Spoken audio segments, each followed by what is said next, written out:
If you're at the start of your wine export journey, trying unsuccessfully to find the right import partner, I may have something that can help. As host of Interpreting Wine, I've interviewed 166 winemakers, 20 masters of wine, 26 international sommeliers, and 31 importers from the UK, US, and Austria.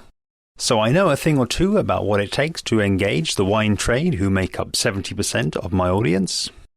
I'm offering the chance to discover your export readiness score. Take the test and you'll receive a personalized report outlining how to increase your winery's impact in your target markets. All for free, and it takes less than 3 minutes.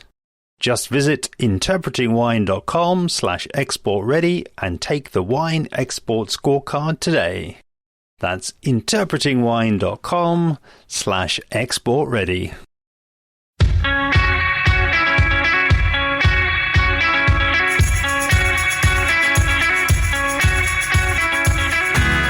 Today's episode of the podcast features me, Lawrence, in conversation with Csaba Toth of Noble Green Wines.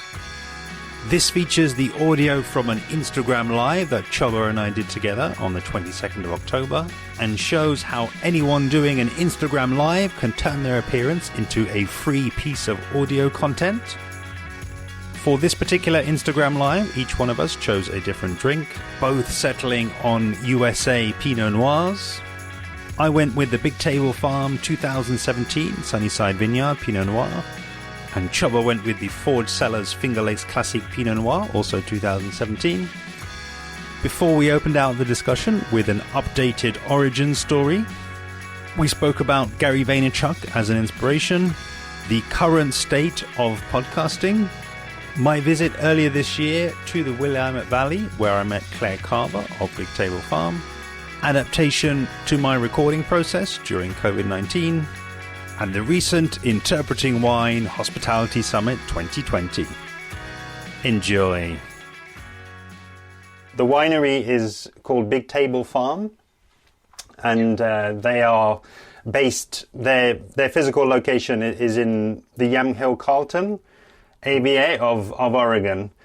I'm going to say already, I'm going to miss out so much of the story, but the episode, I was literally just checking the episode that I did with Claire Carver, who is the wife of the winemaker. It's actually the 5th most ever listened to episode of all the episodes that I've done. It's the 5th most episode, and she is the most incredible storyteller. So in our interview together, she goes into depth of how they relocate to the region, fell in love with the region, originally were based in Napa Valley, and yeah, there's a whole half an hour story that she goes into about that. So interpretingwine.com/385. So that is to get the full 1 hour in-depth version, which I listened to back the other day. But I'll just really, I think, rather than trying to summarize the whole story, I'll just throw out one element, which I think is like archetypal of them. And because Claire is an artist and she paints, she paints and then she works with a printer to get these labels done every year. Yeah. And each label is basically representative of the wine. So this particular wine is the 2017 Sunnyside Vineyard. So it's play on words with Sunnyside. So it's always got chickens on the label. But that's the 17. And I didn't realize this at the time. Claire sent me a card and a T-shirt a little while ago. But that's actually the label for the 2018. So every year they change the label, and then they spend, I think it's a couple of weeks, putting every label onto the bottle by hand. And so proper artisan stuff. My goodness, yeah. We hear so much around the wine itself being an expression of the year and capturing what happened in the year. But they even go as far as the label captures what happened that year. So the label changes depending on what they saw, really, I guess, what Claire saw and what she was inspired by through the year. So yeah, got the right glassware, and this is I say, been open for an hour or so. So it's nicely opened up now. Yeah. So cheers. Cheers. Yeah. Right. Yeah. Basically, a lot of people know about you as, you know, the guy who does the podcast, interpreting wine and all that. But as far as I know, the psychology degree, did you end up in the wine trade? I've got the backup of, I was actually interviewed on the podcast in episode 100. So you've got literally like the hour-long version. You know, if you can sort of put up with me talking for an hour about myself and about podcasting. But yeah, I guess long story short, how I got started. I mean, there's I guess there's a kind of a really short term element, and then there's I guess a slightly longer term element. So yeah, as you say, I qualified business psychologist, and really, I guess, have had another life, really, a whole other career as a business psychologist, and worked in the UK and in Dubai, and sort of in lots of kind of different roles, and really enjoyed it. But I think I'm the sort of person, I'll always want to be like as happy as possible, and I'll always want to be kind of engaged, you know, in what I'm doing. So I've never been afraid to sort of change and maybe make a move that kind of surprises people, and people think is like, well, you know, what's he doing, and that was really, you know, the wine fascination, really. I guess it kind of, you know, it took a lot of people by surprise, because I didn't grow up really being much into wine, and it was really, I guess it was just really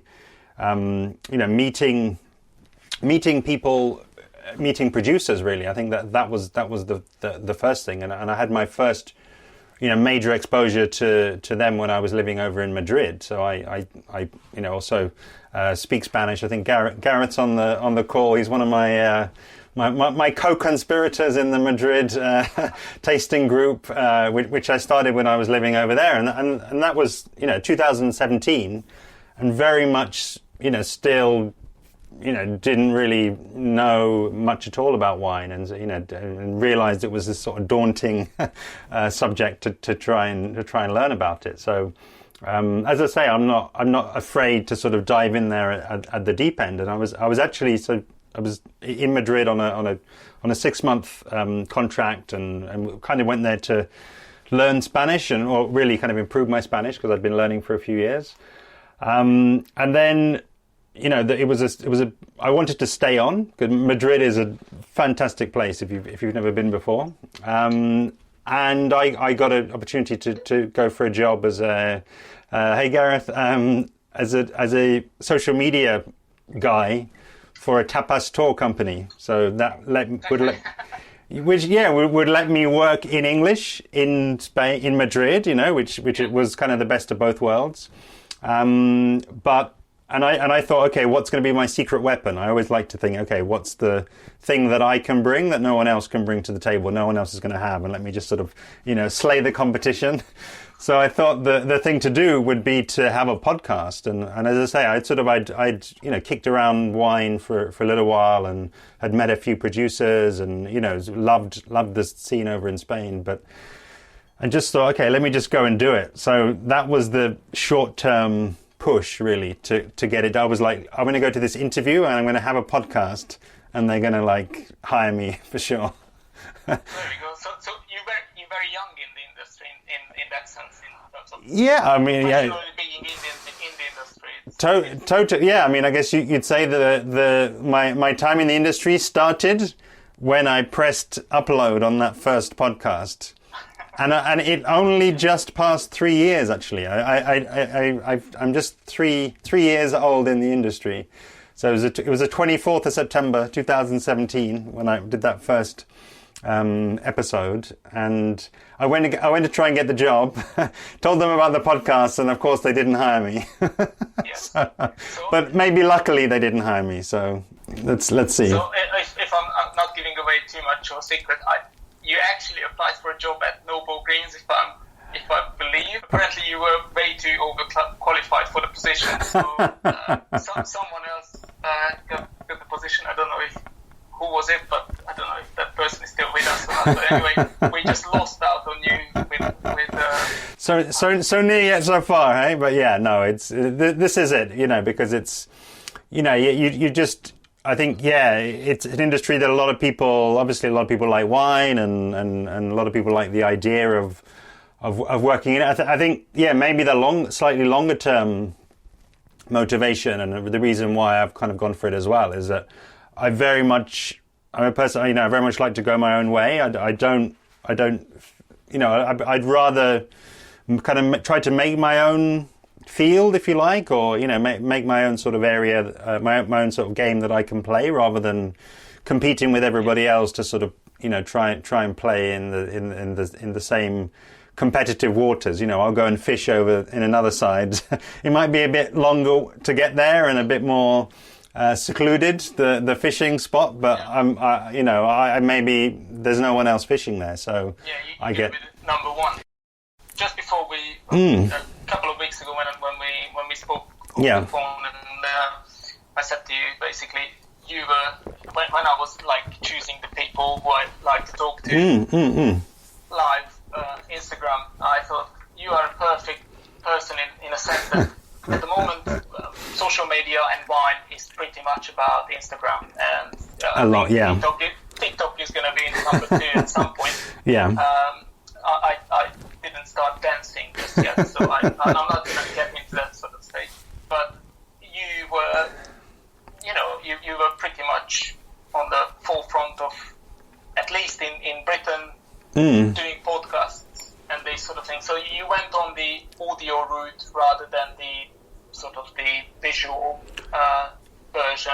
Although you have quite a few followers on Instagram as well, and I think you're just doing something a little bit different. Why did you choose just that particular thing? Did you work in radio or something before? Or? Yeah. No, I've got a face for radio. This is the secret weapon. I think it's a good question. I mean, I think in my story, I think the other missing piece as well, which is totally part of the story as well. It's just that I for sort of, I guess, a year or so before I started the podcast, I was really getting into and getting inspired a lot by there's the really loud entrepreneur over in New York called Gary Vaynerchuk. A lot of people in wine talk about him because he was pretty much the first person to start doing videos. I mean, you look back on his first videos. He did something called Wine Library TV back when it was 2006 or something. So far back, and I remember when I first saw him, I thought, this guy's a complete idiot. He never lets his guests talk. He was like so over the top. But it's easy to see that and think that's all he's about. That there is really a lot of more depth to it, and his big thing is like he's trying to help people, which I think actually, that really resonated with me because of, coming from the psychology background as well. And he was like, look, okay, he's practical. He's like, look, karma is practical, and you can use social media to amplify your message and really kind of help way more people than you ever could at any point, basically in history. And for months and months and months, he was in 2017. For months and months and months, and practically every day, he was like, people, you need to start a podcast. The opportunity is there. Go for it. Squeeze it with both hands. Go for it. And I kind of thought, oh, okay, if I'm, kind of going into, this is maybe going forward a little bit in the story, but I thought, if I'm going into wine, there'll be other people that have seen Gary and seen his sort of encouragement to go and start a podcast. So I'd better sort of get out there and put my flag in the ground and do my sort of land grab, and that was kind of why I went for it, I guess, in such a way where I did really so many, where I did, I had a 2-month period where I did one podcast a day. It was pretty extreme for a time. But I think, and the question on Instagram, I think the interesting thing for me was that I personally, I'm a believer that podcasting is social media, and that it's actually, just break down the words, it's social. I take that as anybody can do it. You can, tomorrow you can start a Noble Green podcast. I'm sure you haven't got enough things to do, so yes. You can add another thing. We'll see if your bosses listen to this back and ask you to be the star of that. But the point, if you, like 10 years ago, if you'd wanted to start a radio show, where you can't just go onto BBC and start transmitting. There's a barrier to entry there, whereas with audio, with social media, there's no barrier. You can just sort of go in there. So, and I just thought, look, okay, let me also build another audience at the same time, and basically, in a way, kind of send people backwards and forwards. It's like when you get sick and tired of looking at my face or my selfies or my pictures, then go and listen to me. When you're sick and tired of listening, or if you want to see what I look like, because a lot of people, I'll be at tastings and they'll recognize me from my voice, and they're like, I know that voice, and it happened like even last week. Somebody was like, I know that voice. Well, you sound familiar, and so it's nice to then have the visual, and then also I think the main, the home plate, which is the audio, definitely, and that's I think where I can sort of do my thing. Basically, you just. I had the second question lined up, and then you just screwed that. I answered two for the price of one. Yes, indeed. So my next question would be, did you have an inspiration, e.g. Gary Vaynerchuk? But you just answered it. That's cool. So yeah, I'm listening to him all the time as well, and I think he's brilliant, and I think it's kind of obvious that he given you some sort of an... One thing I would say, though, I mean, and I guess there'll be lots of wine people watching this, and people that are maybe even buy from you or work in the wine industry. I would just say, look, I've heard a lot of people talking about Gary Vaynerchuk in wine, but they only seem to talk about Wine Library TV. And the fact of the matter is that's around, what is it now, 8 years or so, I think, since he stopped doing that. It's been like a number of years. So he's really in another place now. I think and that's my impression. That's what people have sort of said to me. They've only ever talked about Wine Library TV, and he's great. He uses different words, and he spits into a New York Jets bowl, and it's like really accessible. But basically, that is literally the tip of the iceberg. Like there is just like so much more, I think, to what he's talking about now, and he's even got like this sort of team of people around him now, which I'm sure you've seen. They have their own Instagram account. They share tips. They share like behind the scenes things, and there's just like there is a lot there. I think overwhelm is definitely possible because he just puts out so many posts, and he's really doing it. He's really just like, look, one of his phrases is don't listen to what I'm saying, watch what I'm doing. Just try to copy, try to sort of keep up with me and see what I'm doing. He's just doing it. He's experimenting. And I really think that's like one of the main things that people working in wine marketing can do. That just try stuff. It's like people can often seem a bit scared to do something different, and I would personally say podcasting falls into that. I'm like shocked that there's not more podcasts out there. Yeah, it's like it's next to free. It's really not that complicated. I mean, I guess disclosure, I'm recording my side of the conversation just in case there's anything, it's a typical Gary Vaynerchuk move.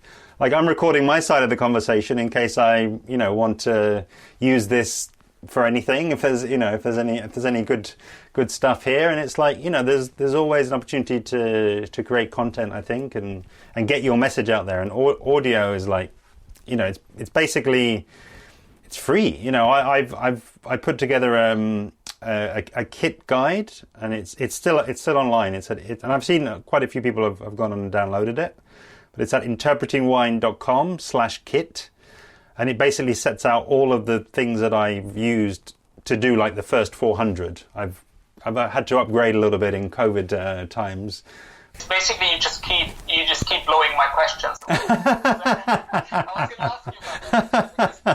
It's a really cool thing what you're trying to do as well. Trying to get other people to do what you're doing. It's sort of, you try to build a competition for yourself, but at the same time, you really not, because you're doing it so well, and you already. This is it. No, I hope I'm not annoying the host by anticipating the answers. But I think it's good, because I think we can sort of then get into the real, maybe some of my deeper motivations and some of my my best tips and all the rest of it. But I've completely changed. I mean, so I think it was between from memory episodes 20 and 80, I was like, look, I'm going to be the main man. I'm going to just get loads and loads and loads and loads of episodes out there, kind of so that nobody could catch me. That was really my motivation, and so that I would be the kind of go-to person. And as I said, I did 60 days, 60 episodes, and it's just, I'll never do that ever again. But it was like, okay, I sort of challenged myself to do it. But my mindset now, it could not be more different. It really couldn't, because I realized that even if 50 other people had started podcasts that year, they would all have had a different take on the medium. They're literally a different voice. You sound different to me. You evoke different feelings in the listeners, and you have a different questioning style, and you have different things going on in your head. It's like, it's not just because it's another wine podcast, it's not going to be the same. And there are already so many out there, and so many very successful ones, but we're all so different. And it's like, you don't say, oh, there's enough series on TV, or there's enough movies ever in the world. There's always new movies being made. There's always new stuff coming out. It's all because there's always new people coming along. So there's always going to be new voices coming through. So I've totally gone 180 degrees, and I'm like, look, this is just such an exciting thing to be able to do, and it's like, when you really think about it, it's like my voice. If I pay up my subscription on whatever platform it's like in 30 years' time, people could be hearing my voice and my guests and my interviews in 100 years' time or 200 years' time, and that's kind of really a more meaningful motivation for me now. It's like, these are just really cool people, like Claire, Big Table, and like all of the guys I met on that tour of the Willamette Valley, and all the people I've met right the way through. Before you blow my next question, Willamette Valley. So how did the tour come about, or what was did you want to go to Oregon, or was it an opportunity to just do something with those guys? Or So basically, I mean, maybe just to fill in a little bit the story, I think what has happened, in terms of the development, has been that there's been interest in certain wine boards, wanting to access, I guess, my audience, because I know that the audience is very much trade focused, and I have sort of, I delve more and more now into the statistics and see that, hey, people will listen to around 60%, on average of an episode, and that's like 30 minutes, 40 minutes, 50 minutes. It doesn't matter how long the episode almost is. So people will listen, and people will get the message, and it's really that kind of intimate way of communicating as well. I think it's just like being at a at a masterclass or at a tasting. It's something very much more in depth, I think, ever than just like reading something and or watching like a 2-minute video, which you might see on kind of on YouTube. So certain boards. I mean, I think all these things, it's always just about, is it the right time for them? Have they got the budget? Have they heard enough of what I'm doing? Do they sort of trust me to kind of almost tell their story on their behalf? And the Oregon was just somebody I was just sort of, I guess I stalked for for a few months, and I was just contacting them and just sort of, I'm just making the suggestion because I saw that since I did a press trip to New York and did a lot of interviews over there, then my following in the States really picked up. So like in the first year, it was around 40% UK and 25% US. And now it's come right up. It's around 30% US, 30% UK, more or less. So very soon you're going to move over to the United States because you have more followers there.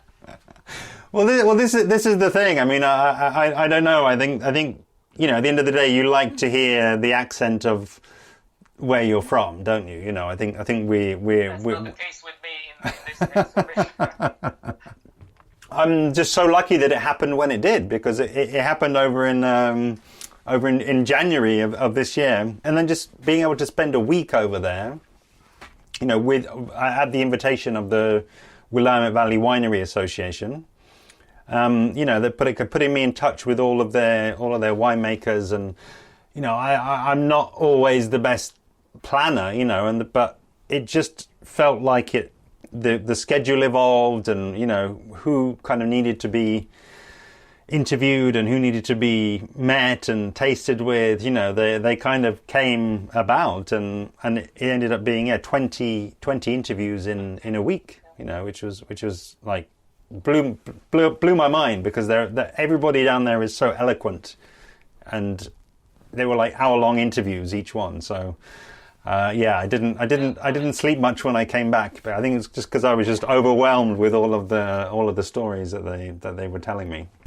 That's brilliant. And then you were lucky because it didn't happen during COVID, but basically it was before COVID.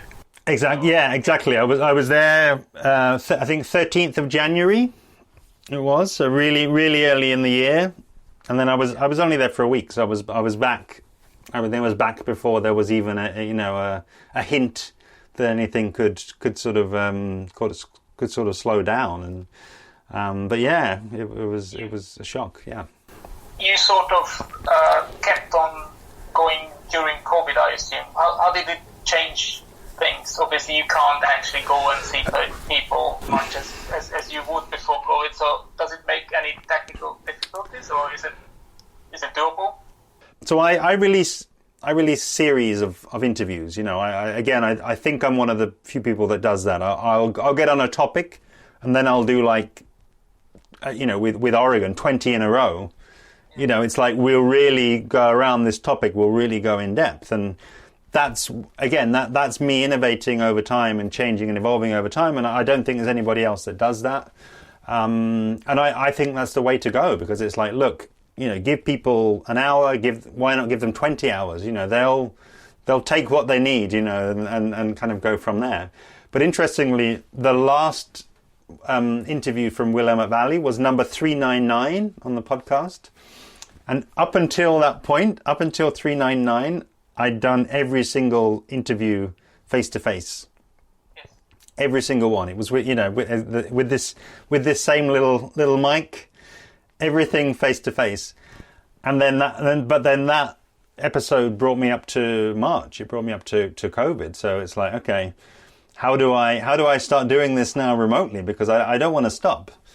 And then it was just, I made small steps towards it. Really, but I did a couple of episodes. I felt like. I didn't know what to do. I think March and April, it was just such a crazy time, and you're like, okay, what do I? There's only so much wine you can drink, I guess, to kind of help people out.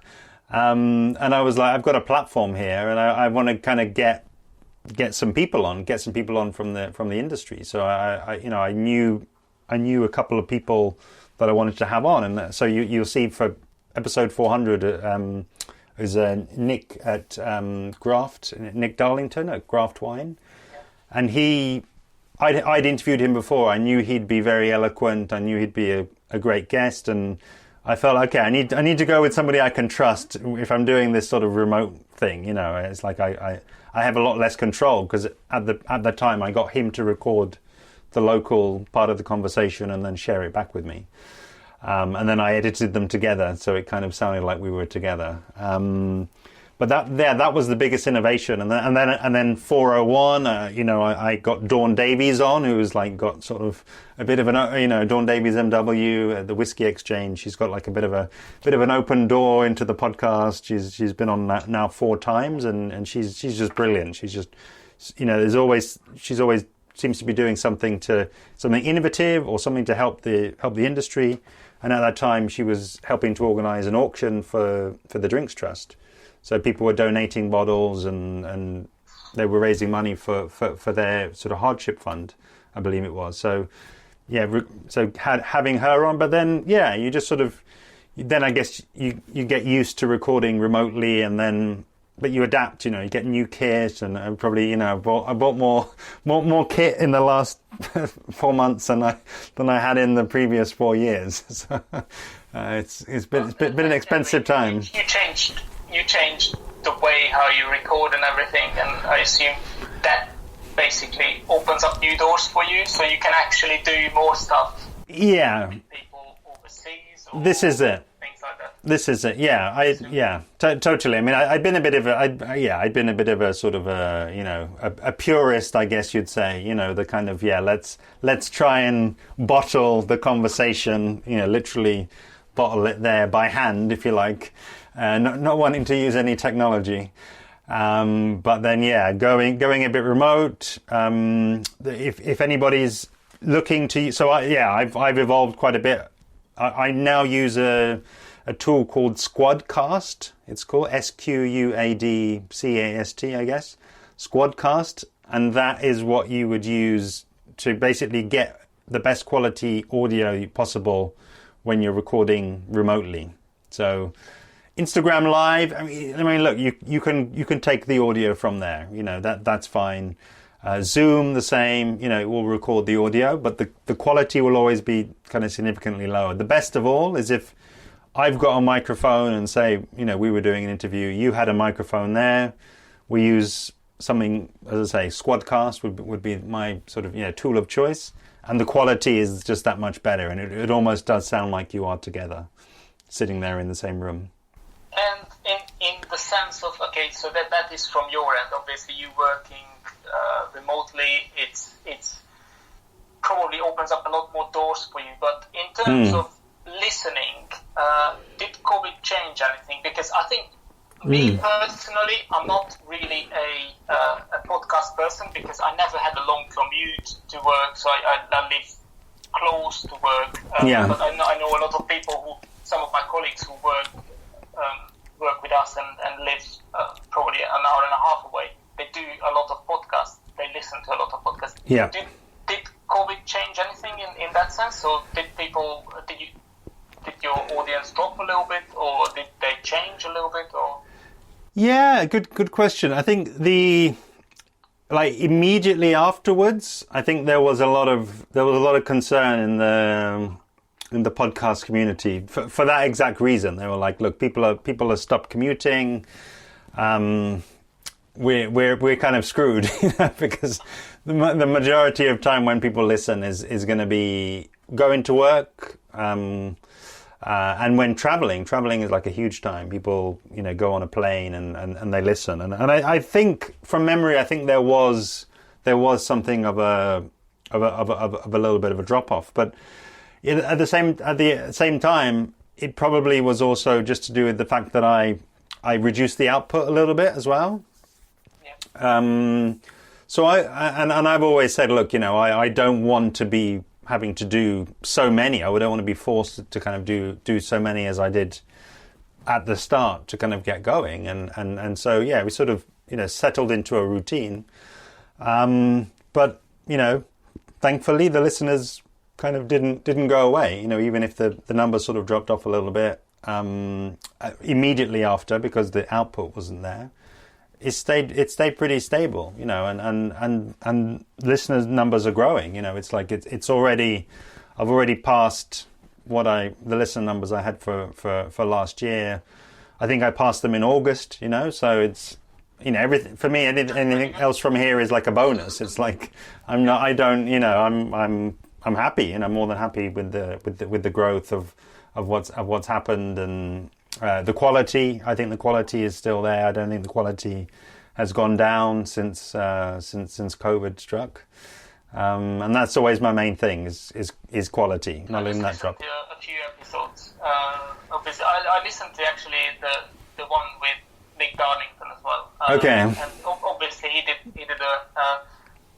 I heard him even on the radio. I think he called into LBC at some point and talked about things. This is it. Yeah. Like, who is this guy? He was from the Whitehead. That must be Nick Darlington. Anyway, it doesn't surprise me. It doesn't surprise me. Yeah.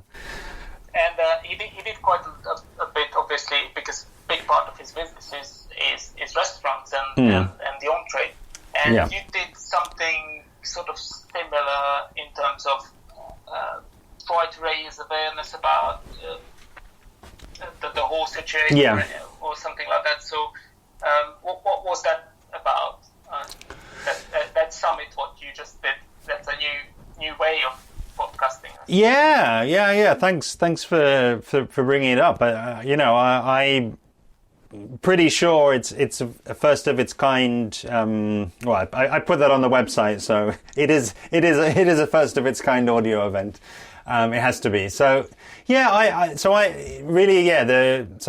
the motivation, I guess, if we start there, was I much like, I guess, like everybody else, my mobility has reduced a lot this year. I've been sort of getting out less to taste. There's been no tastings, there's been no sort of conversations and catching up with people and just that sort of flow of information. It's definitely gone in a different direction and much less face to face. So I at times I just ended up getting this really confusing picture of what was going on in hospitality. It's like you hear from some people, they were like, wow, August came, it was, the whole year had been terrible up till then, and then Eat Out to Help Out came, and it was this amazing thing, it kind of saved us, and it was brilliant. And then you'd see other people posting like, that was awful, we got all these like, customers that didn't get what we were about, and none of our regulars were there, and it was horrible, and we can't wait for it to end. It was just this really, and I guess you'll get that all the time anyway. We're all individuals, but I just felt like, look, let's, in my style, let me dive into the hospitality sector, and let me interview a bunch of people. I just literally, you'll see on my board behind me, I just wrote down a hit list of people, and it was about 20 people, and then it went down and down and down and down, and then it ended up being 7. And again, I'm a believer that these things just sort of work themselves out. And I ended up having 2 people from wine, 2 people from restaurants, 2 people, one or couple, the organisers of the London Cocktail Week, and then 2 people looking at retail and events, and so that then across those 7 episodes we could really go in depth. We could really sort of, there was no 2-minute sound bites on the news, and which I'm sure Nick Darlington probably aced, even a 2-minute a 2-minute soundbite. But we had like hour-long conversations, and the best thing of all though was that I was able to do them in person. I was able to do some of them in person. So, things were sort of opening up there, and beyond that, there was also, there was some innovation, I think, in terms of, up until that point, I'd never actually put anything on a website. It always had just been, look, if you want it, it's on your podcast player, kind of, there you go, take it and go, take it and listen. But I made an effort to kind of build a resource home for the episodes, and to do like some transcripts, and to actually have a destination there, and then have like an email sequence go out to people that said, hey, today's episodes are coming out now, and I released them, wine on Monday, restaurants on Tuesday, cocktails on Wednesday, and then retail and events on Thursday. So it was like every day had a specific theme and a color, and it was like you were coming on this week-long journey with me to kind of explore hospitality through the people who are amazing, the people who are actually doing it. So who are involved in this, the whole thing. This is it, yeah. You want the experts, you want the people who are actually at the coal face. And it was like, that's another thing. I just feel very honored, really, that through the platform I can pretty much, within reason, or maybe just within my own desire. What's that? Sorry. Not a glass, hopefully. No, that wasn't your Pinot going everywhere with the floor. It's all good, yeah. No, sorry. That's okay. These are the things which you don't want to hear in a podcast, because you have to do a lot of editing after. Well, sometimes I leave them in though. This is the thing. My friend Gareth, who I think he just wrote he's going to have dinner. But he told me that because in one of the very early episodes, it was back in episode 15, I was interviewing Honey Spencer in what was the restaurant she was then working in called Nula. And we did the interview downstairs, and I think we were near the kitchen, I think from memory, or we were sort of, a little bit out of the way. And then right at the end of the interview, the fire alarm went off. like literally, it was pretty much the last sentence of the podcast, and the fire alarm went off. I left it in there, and I had a few people say to me that they had the earphones in, and they'd been listening on the train, and then they heard the fire alarm on the, and they thought it was on the train, and they jumped up and they got scared. So that was the effect which you get. So anyway, any plans for any plans for the future? Any plans for the podcast? Do you want to take it to the next level? Do you want to make it like a full-time job, a profession out of it, or anything like that? Or yeah, I mean, I think yeah, I mean that is the, yeah, I guess that's the kind of the $64,000 question. Maybe a bit less than $64,000 now. But yeah, I mean, that's I think, it wasn't at the start, but I think pretty much, yeah, from 6 months or a year in, I kind of figured, look, I think, what could be better? Again, it was another Gary Vaynerchuk question. It was like, what would you do if you could choose to do anything every day for the rest of your life and money was no object? And I thought about this, and I was like, look, if I could do anything in the world, I would travel around. At the time it was Spain. I would travel around Spain, and I would interview winemakers, and I would make a podcast. But that doesn't sound like a bad life, does it? Yeah, I think that's pretty awesome. As long as you have the backings of some sort of rich family member. Well, this is it. Imagine, you've got somewhere to sleep, you've got food, you've got transportation, you've got clothes, you've got all the basics. You just travel around all the time, going to different parts of Spain, speaking with different winemakers. That's like some life. So that was kind of where it started, and I think it's kind of, yeah. I mean, I of course still love Spain and going to be trying to go there in a couple of weeks' time. So let's see how that works out. Good luck with that. I know, yeah, to Catalonia as well, which I gather is pretty in lockdown. But no, that is kind of the longer term piece, and I think there's a real value to be brought to so many wine regions and producers all around the world that they're not telling stories on this platform, and if they, of course, I would encourage them to go off and do their own thing and to start their own podcast. Why not? But I think also that, people advertise in Decanter, people advertise on billboards, and, there's all sorts of different ways of advertising out there and communicating out there. And I think, working with somebody like me through the podcast, to really get that in-depth, contact with your brand and with your messages. It feels like something that, I think people should consider. And I think going forward, there'll be more opportunities. So do you see yourself as a wine influencer? I hate the word, but it is a thing now. And when you think about, so one thing is, influencers who are, quite often pretty girls. I have to be very careful here, but quite often pretty girls who, appear on Instagram, social media, whatever, in pictures, in small videos and everything.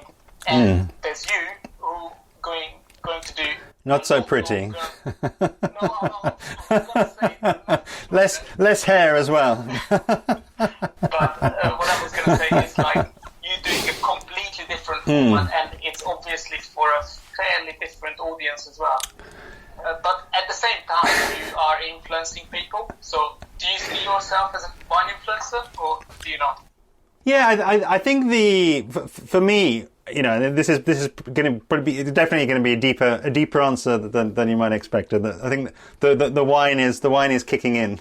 But yeah, I personally think that too many people in wine are too down on the word influencer. I just think for whatever reason, and yeah, the psychology would come in handy here probably. It seems to be like that is the kind of the bad thing, the bad. If you're an influencer, then no, you're kind of down here, and if you're a writer, you're up here, And it's like, isn't a writer an influencer? Isn't a master of wine an influencer? Isn't a master sommelier an influencer? I think people have just, for whatever reason, they've latched onto that word, and they've tried to put negative things to it. So I hope I influence. I think I'm communicating, and I think in communicating, you're definitely open to influencing people, aren't you? If they listen to what you're saying, or if they, reading what you're writing, or if they're watching what you're filming, whatever your method of communication is, you're putting your words out there, you're putting your ideas out there, and people can always be influenced by them. I hope I am an influencer. I think we're all influencers. I think everyone's an influencer in their life. Forget the wine. It's like we are all influencers. Full stop. That's part of that's I think part of the game of being a free human being. You influence people with your ideas and your energy and your thoughts, and that's wonderful. I think it's a wonderful thing. Something just came up from Big Table Farm. Okay. I think speaking for wine people, we gravitate more towards education than influence because it feels more authentic and less like caution. Coercion. Yeah. I can totally see that. I mean, I and this is kind of going a bit off piece maybe, but yeah, I personally think that a lot of times it's people being scared of the new thing, and they want to kind of label the thing that they don't understand yet. They want to kind of shit on it. Basically, they want to say, okay, that person is off making Instagram videos, and we don't know how to do that. So let's just shit on them. Let's just sort of say, put them down. I'm sorry. I do feel that that's not just wine, but I think that more broadly, it's maybe an intergenerational thing. As you see the new person that does it is younger and quicker. I think it's just the default for a lot of people is just to kind of put them down, rather than like thinking, wow, I can learn something from them. Because I think intergenerational learning is one of the most incredible things, and where you can learn from people that are younger than you and kind of know more than you do about something else, and become the student. You'll have that. You've got a little one, haven't you? You'll be learning all the new dances and all the new already maybe, I don't know. It's just a continuous circle of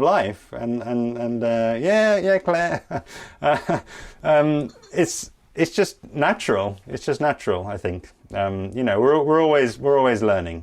We're always learning. And so, just before I let you go, because we are coming up to our time. I'm about to get kicked off. I just wanted to ask one more question, because everyone knows you as the guy who does interpreting wine. What do you do when you're not doing podcasts? What is your thing? What do you do? Really, realistically, it has grown now to the point where, you know, like all of my holidays now have been you know, pretty much since starting the podcast have been to wine regions. You know, I genuinely, you know, it doesn't feel like work. I mean, I guess, you know, I'm sort of aiming for that position where what I do is genuinely what I love. I mean, I couldn't think of anything better than sitting down with, you know, incredible, especially winemakers. I've got to say, you know, I'm always drawn back to people who live in, you know, in sort of more rural communities, live maybe a more simpler life. You know, I just something about the energy just really draws me in, and I just always feel very recharged when I go to those places. So, but yeah, I also, you know, there's also a lot of things that, you know, I'm missing as well from I guess the changes of this time of year, and the way that we can't go to like concerts anymore. You know, I've lost count of the number of live concerts I've been to in my life. You know, I love going to concerts and love standing, and, you know, love the sort of getting in there, and, you know, in a way that, you know, we're not allowed to do at the moment. But, you know, that's absolutely one of my favorite things to do. I like I follow Arsenal football as well, so I have been, yeah, well, obviously nobody's going to matches now at the moment, but yeah, definitely following them, and yeah, follow them. You know, they're doing well at the moment, which is great. They're sort of they're back. But yeah, just I like food. I like, you know, drink. But, you know, I think that's one of the most amazing things is that in my free time, this is what I do. You know, I love talking about wine. What you love. Yeah, it really, you know, these like last 3 years have just gone by so quickly.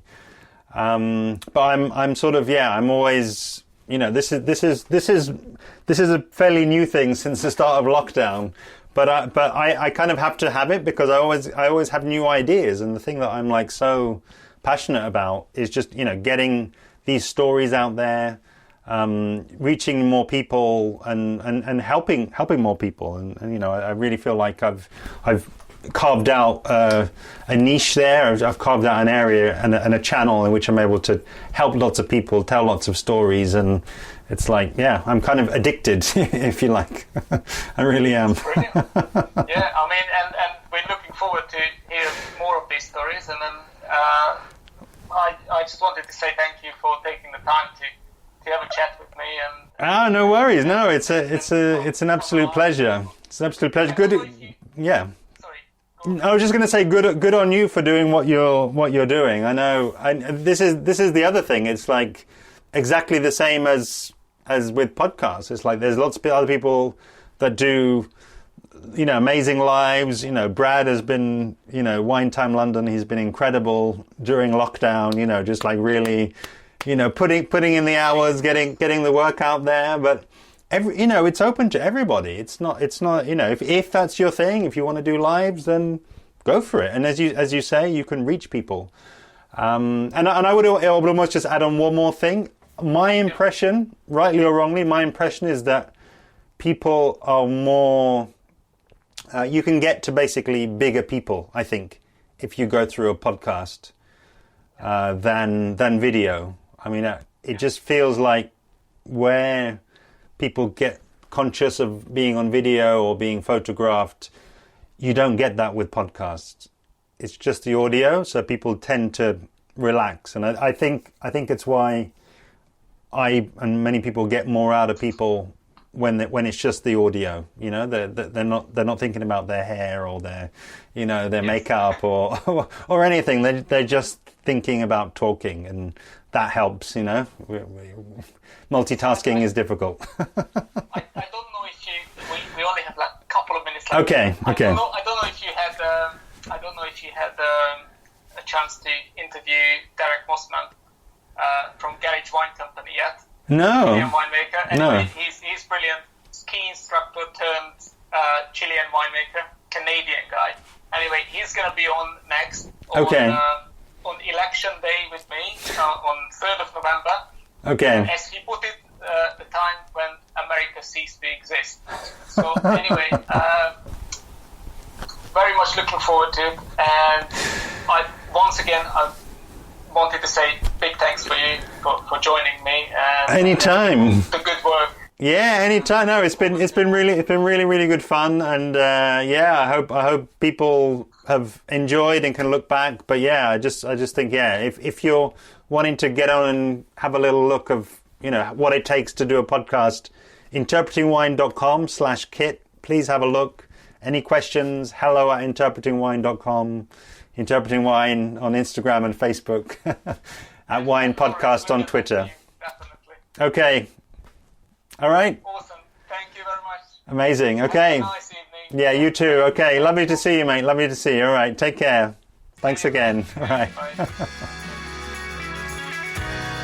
Thank you so much, Csaba, for inviting me on. As I'm sure you can tell, it was a real pleasure chatting with you, and great to get out some new ideas through your channel. Do be sure to follow Noble Green Wines on Instagram, where you can find details of Czaba's regular wine chats.